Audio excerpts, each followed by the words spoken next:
Oh no! What is this? In my worn-out state right after giving birth, I screamed while clutching my phone. After 2 years of marriage, we finally had our child. I had eagerly awaited celebrating the birth with my beloved husband. However, he vanished without a trace just before the delivery. Even when the labor started, I couldn't reach him, and he never showed up at the hospital, even after our daughter let out her first cry. To make matters worse, I received a message from him saying, "I'm tired of living. Please, don't do anything rash." All I could do was pray for his safety, but my husband never returned. And then, 25 years later, I would come to learn the truth in an unexpected way. I, Kathy, got married at 26. My husband, Steve, was 28. We sometimes argued, but that was proof that we were doing well as a couple. We clashed because we cared about each other, and at least I believed that we were supporting each other well. However, 2 years after our marriage, our relationship began to take a turn for the worse. "Hey, these shoes weren't here before, right? Did you buy something new again?" Steve replied. So what? It's my money. I can do what I want with it. "You say that, but you've already spent quite a bit." When I pointed out the new brand name shoes at the entrance, Steve frowned in annoyance and turned away. In truth, Steve had always been a bit loose with money since we started dating. After we got married, we agreed that I would manage all the bank accounts because leaving it to him meant we never had any savings. Despite this, at that time, brand name shoes and sneakers were increasing in our house.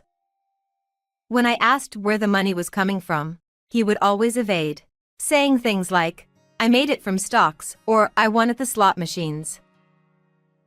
I was worried he might be borrowing from somewhere, but I couldn't confront him strongly. Alongside the growing collection of brand name items, there was another thing that bothered me. Steve muttered in a low voice. You're always restricting me. Don't you trust me at all? Maybe he was fed up with my suspicious gaze. He slouched and disappeared into the bedroom. Seeing him so dejected made my chest ache. What concerned me was the gloomy expression he sometimes showed. The Steve I knew would have been irritated and rebellious towards me, but at that time, he didn't show any of those signs. I'm not satisfied with the money situation, but I'm a bit worried about Steve's attitude. Maybe he was troubled by something at work. Was he shopping to relieve stress? That thought crossed my mind, and I couldn't say more than small complaints. And then, amidst my already existing anxiety, an event occurred that escalated my husband's strange behavior. It happened when I found out I was pregnant. We had talked about wanting children since the early days of our marriage, so I was over the moon. "Hey, the baby is finally coming." Huh? Oh, yeah. That's great. However, Steve averted his eyes from me with a distant attitude. From that point on, Steve started going out more, almost as if he was avoiding me. Not only on days off but even on weekdays, he wouldn't come home until late at night. Eventually, his excuses for business trips and travels increased, and he started staying out overnight more often. "Hey, I understand work is tough, but could you come home a bit earlier? I'm feeling anxious about the first childbirth." But even when I pointed it out, he didn't respond, dismissing it as business dinner or can't hang out with friends once the baby is born. Steve seemed positive about having a child before, but does he realize what it means to be a father? Naturally, I still felt uneasy about this, but it was a fact that once the baby was born, we wouldn't have much time together, so his words made sense. Above all, I was concerned about Steve's persistently gloomy mood, but without confronting him directly, I could only observe quietly. However, delaying addressing the issue was a mistake. As the due date approached, an incident finally occurred.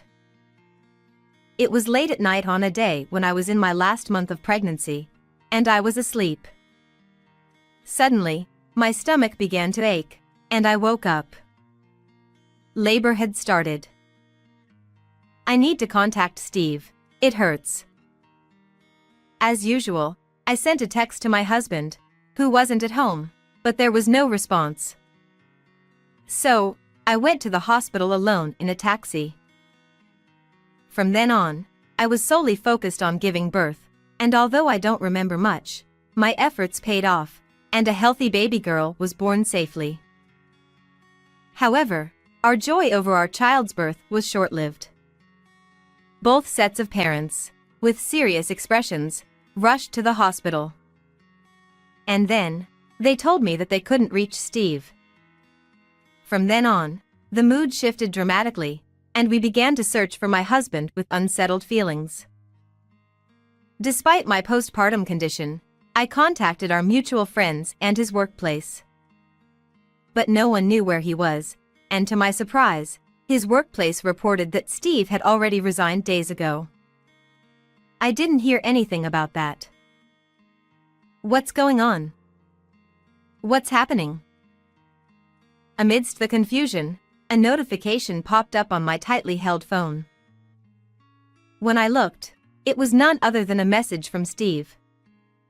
Feeling relieved that there was some response, I opened the message, but my relief turned into shock when I read its contents. I've been thinking for a while, but I'm not qualified to raise a child as pathetic as me. Living has become unbearable. Please don't look for me. That's what it said. My in-laws screamed at the ominous message. As for me, I couldn't believe it, staring at the screen of my phone in disbelief.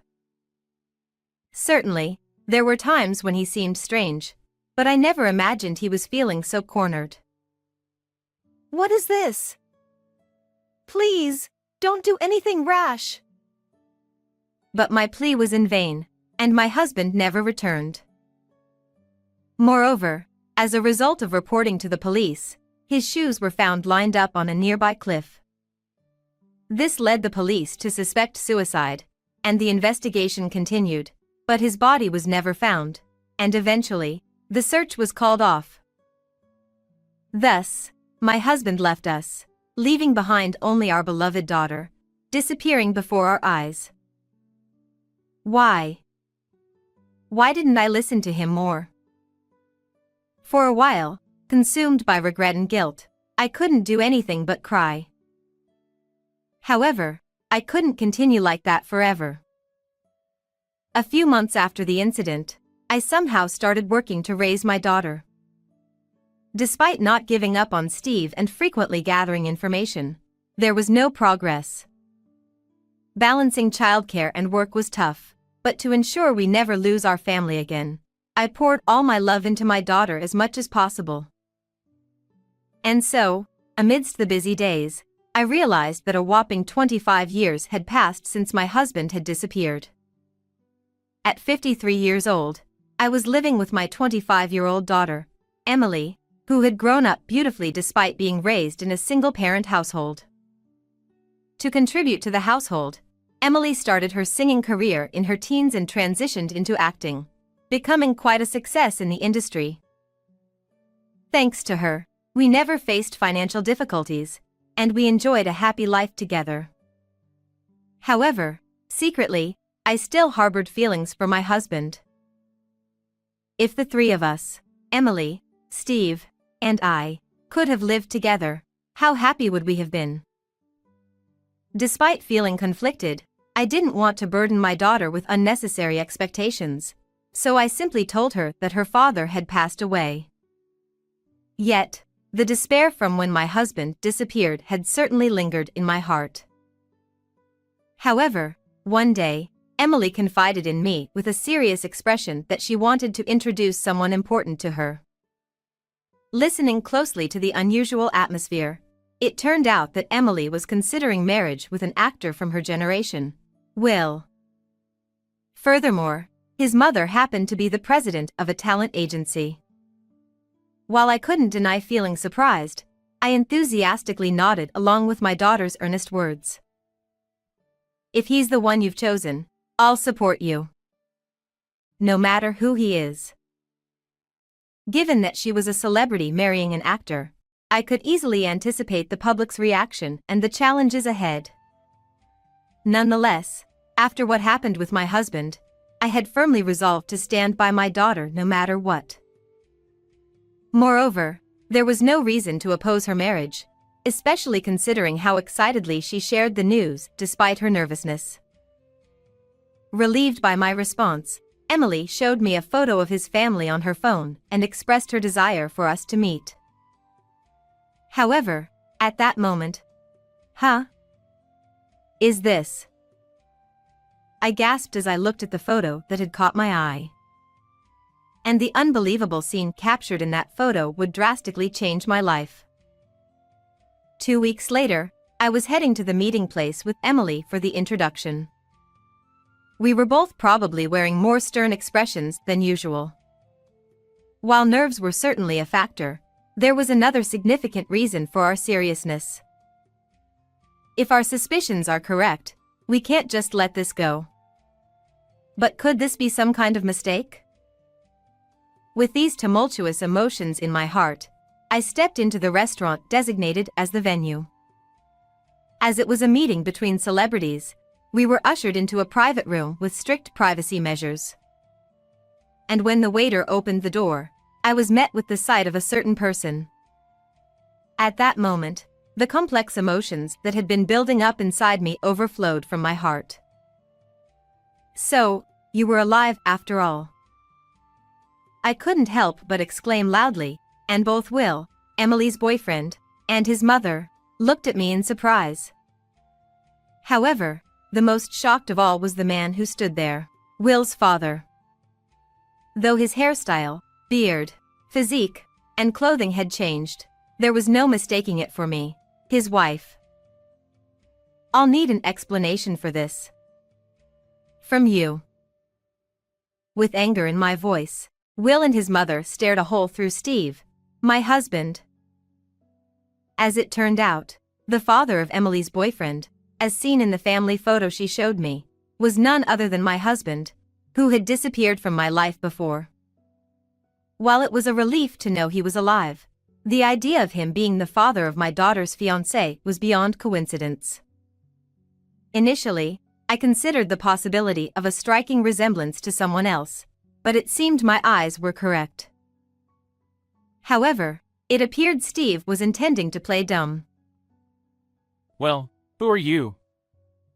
What's this about? You're being rude out of nowhere. But his eyes were shifting, and beads of sweat streamed down his forehead. His evident discomfort undeniably confirmed his identity as my husband. It's useless trying to deny it. You can't fool me anymore. I confronted him, my tone growing stronger involuntarily. May I have a little explanation, please? Then, Will's mom, Beth, who had been bewildered until then, opened her mouth, seemingly unable to bear the situation any longer. Though she seemed shocked and struggling to grasp the situation, her calm inquiry revealed her professionalism as the president of a major talent agency. After taking a deep breath to calm myself, I looked her straight in the eye and pulled out some documents from my bag.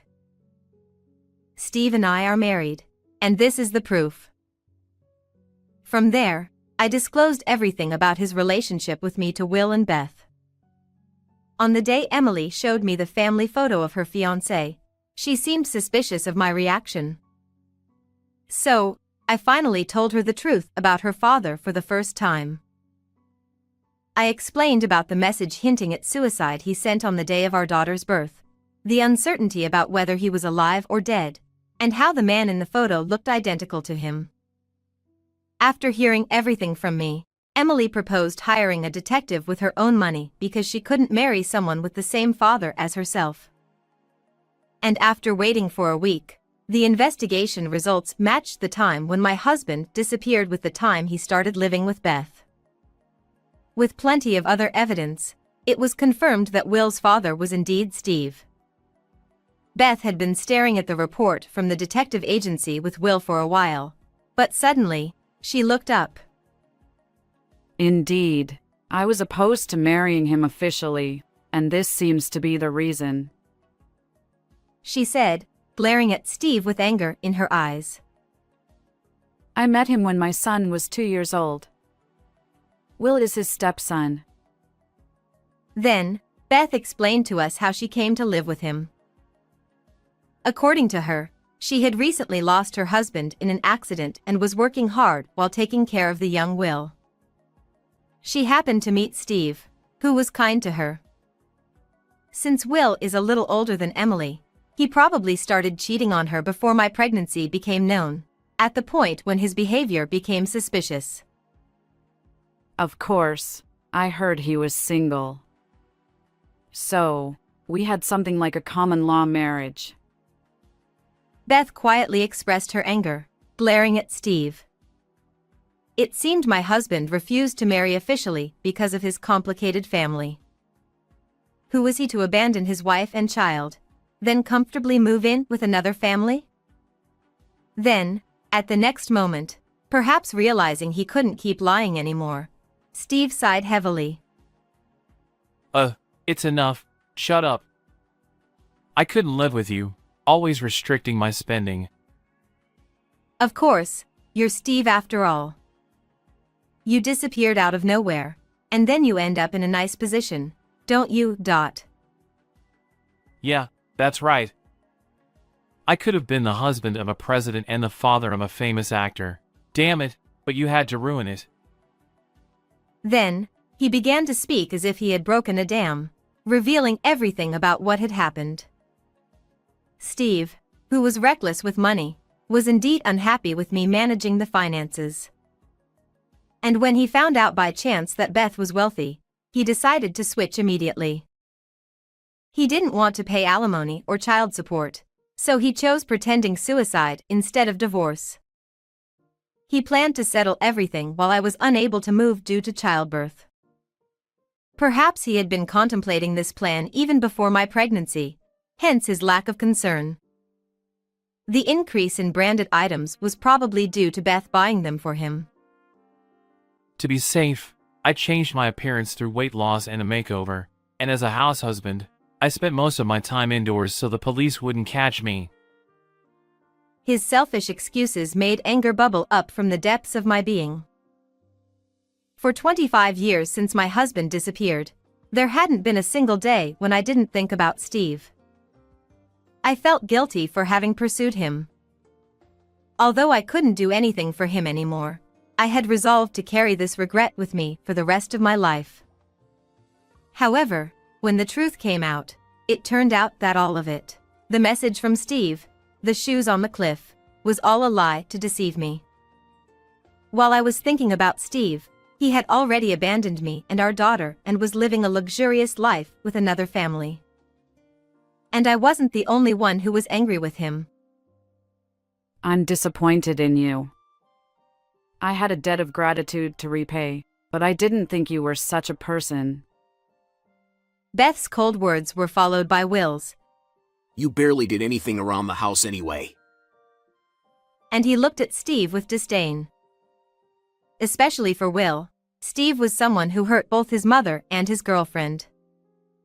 Perhaps, he couldn't forgive him so easily. And I felt the same way. This will be in the tabloids tomorrow. I delivered the final blow to Steve, who was faltering and glared with anger by everyone in the room. What? Tabloids? Will may be a famous actor, but Emily, the daughter you abandoned, is also a famous actress. As I spoke, Steve, who had turned blue, was quietly being stared at by his daughter next to him. After discussions with the agency, Emily decided to publicly announce her marriage to her boyfriend. At that time, she also explained about this unbelievable series of events. It seems the article will be published tomorrow. You won't be able to show your face in public anymore. Even though the marriage of a successful actor and actress was already big news, if the father was involved in such an incident, the media wouldn't stay silent. Perhaps from now on, Steve would have no privacy left. Of course, you'll have to leave our house. No, I don't want to. Please, reconsider. What am I supposed to do from now on? Perhaps realizing how frightening the situation had become, Steve clung embarrassingly to me and Beth. Seeing his pitiful state, I felt as though I had been released from a curse that had haunted me for years. It took time, but I no longer needed to worry about my husband who had disappeared. I don't know. Maybe you can go and live with another family? Beth, Emily, Will, and I looked at each other, and leaving Steve behind, we left the place, planning to have another calm meeting somewhere else. Later, after 25 years, I divorced my husband. Since the announcement of my daughter's engagement, Steve has been quickly identified by her and Will's fans. Now he's being chased by tabloids and can't walk around town. Even though he hadn't been working for many years, finding a new job seems unlikely for a while. Being evicted from the house he lived in and unable to return to his parents' house, he's currently wandering the streets. On the other hand, Emily and Will got married. While being blessed by society, they also received sympathy for their father's situation, which actually increased their work opportunities. Now, I can live with a clear and cheerful heart. I plan to watch over their success and slowly enjoy this happy time. How was this video? Don't forget to subscribe to the channel. Well then, let's meet again in the next video.